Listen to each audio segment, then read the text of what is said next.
وہ اس دور میں بھی، آج کا جو مصروف ترین دور ہے، اس میں بھی دن رات جو ہے وہ خدمت خلق میں مشغول ہمیں نظر آتے ہیں۔ وہ جو مزدور اور غریب جو لوگ ہیں، ان کے لیے دسترخوان کا وہ اہتمام کرتے ہیں۔ السلام علیکم ناظرین، امید کرتا ہوں تمام دیکھنے سننے والے خیریت سے ہوں گے۔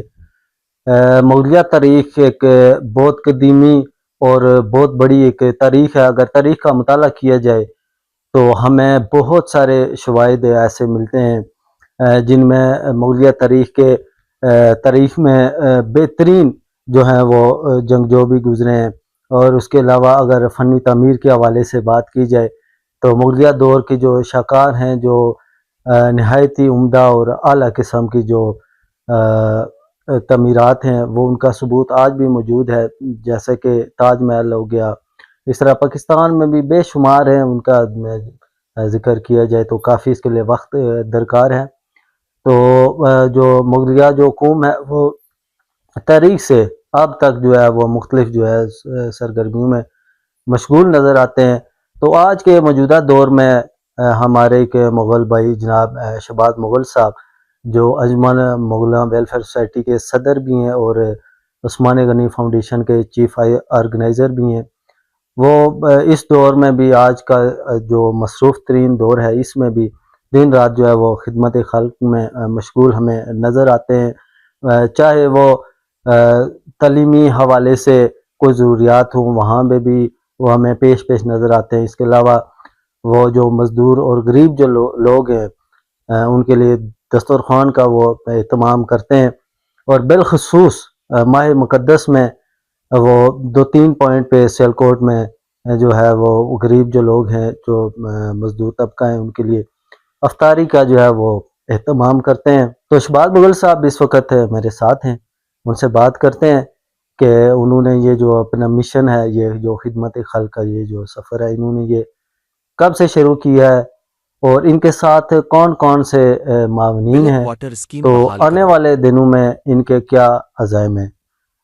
جی شہباز مغل صاحب، بتائیے گا کہ آپ کب سے یہ جو خدمت خلق کا جو سفر ہے اور یہ جو سلسلہ ہے آپ نے شروع کیا ہے، اور اس میں آپ کے ساتھ کون کون سے معاونین ہیں، تو آنے والے دنوں میں آپ کے کیا عزائم ہیں۔ جی جی وعلیکم السلام ورحمۃ اللہ۔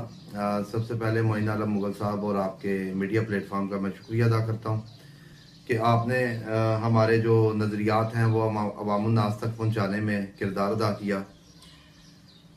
تو دیکھیں، میرا تعلق مغل قوم سے ہے، اور اسی طرح پاکستان کے اندر بہت سی برادریاں، بہت سی قومیں پائی جاتی ہیں۔ قومیت کی بنیاد پر میرا یہ عقیدہ ہے کہ کسی کو کسی پر فوقیت حاصل نہیں ہے۔ رسول اللہ صلی اللہ علیہ وسلم نے اپنی دختر بی بی فاطمہ رضی اللہ تعالیٰ عنہ سے کہا، فرمایا میری بیٹی، آپ اس وجہ سے جنت میں نہیں جائیں گی کہ آپ محمد صلی اللہ علیہ وسلم کی بیٹی ہیں، بلکہ آپ اچھے نیک اعمال کریں گی تو پھر آپ جنت میں جائیں گی۔ اور اسی طرح ہمیں ایک مثال ملتی ہے نوح علیہ السلام کے بیٹے کی۔ وہ بھی نبی کے بیٹے تھے، لیکن اللہ رب العالمین نے ان کو پانی میں قوم کے ساتھ غرق کر دیا، اور نوح علیہ السلام کو سفارش کرنے کی بھی اجازت نہیں دی۔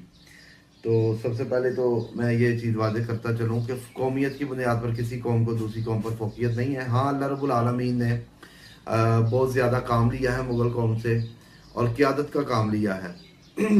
مغلوں نے اس خطے پر حکومت کی ہے اور سینکڑوں سال کی ہے، اور جو مغلوں کے اس وقت کارنامے ہیں وہ پوری دنیا میں عیاں ہیں۔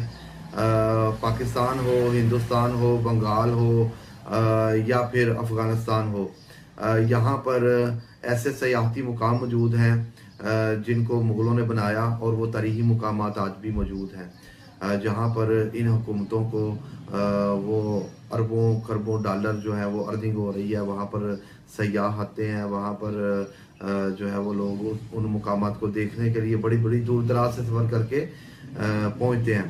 تو میں مغل ہوں، لیکن اگر میں اعمال نہیں کروں گا وہ والے جو رسول اللہ صلی اللہ علیہ وسلم نے مجھے بتائے، ان کی حدیث کے ذریعے ہم تک پہنچے، اللہ نے قرآن میں فرمائے، تو میں کبھی بھی جنت کا حقدار نہیں بن سکتا۔ تو اس لیے میں نے ایک ادارہ بنایا ہے عثمان غنی فاؤنڈیشن کے نام سے، اور عثمان غنی فاؤنڈیشن جو ہے وہ الحمدللہ پاکستان کے طول و عرض میں خدمت کا سفر وہ کر رہی ہے. مختلف علاقوں میں ہمارے مختلف پروجیکٹس جو ہیں وہ جاری ہیں. ان میں سب سے پہلے روزگار اسکیم بھی ہے, اس میں تعلیمی پروجیکٹس بھی ہیں, اس میں جو ہے وہ میڈیکل کے پروجیکٹس بھی ہیں, اس میں فری دسترخوان بھی ہیں. تو مختلف پروجیکٹ پہ, واٹر پروجیکٹ پہ عثمان غنی فاؤنڈیشن کام کر رہی ہے. اور ہمارا جو مقصد ہے وہ یہی ہے کہ اپنی جو قوم ہے, عوام ہے, ان کی فلاح و بہبود کے لیے کام کیا جائے اور اپنی آخرت کو سنوارا جائے. اگر ہم یہ کام کریں گے اور دکھلاوے کی نیت سے کریں گے تو یہ سارے ہمارے کام وہ ضائع ہو جائیں گے. رسول اللہ صلی اللہ علیہ وسلم نے فرمایا کہ روز محشر انسان احد پہاڑ جتنے اعمال بھی لے کر آئیں گے, لیکن وہ ردی کی ٹوکری میں ڈال دیے جائیں گے, ان کے منہ پہ مار دیے جائیں گے, کیونکہ وہ دکھلاوے کے اعمال ہوں گے. تو اگر ہم خلوص نیت کے ساتھ انسانیت کی خدمت کرتے ہیں تو تھوڑے عمل میں بھی اللہ تعالیٰ برکت ڈالتا ہے اور اللہ تعالیٰ اسے قبول کر لے گا. انشاءاللہ ہماری آخرت بھی بہتر ہوگی اور ہمارے لیے ذریعہ نجات بنے گا. میں پورے ملک میں دیکھنے سننے والوں سے گزارش کروں گا کہ آپ عثمان غنی فاؤنڈیشن کا حصہ بنیں اور اس خدمت کے سفر میں ہمارے ساتھ شامل ہوں. خدمت کا سفر جاری ہے, منزل اس کی جنت ہے. السلام علیکم ورحمۃ اللہ.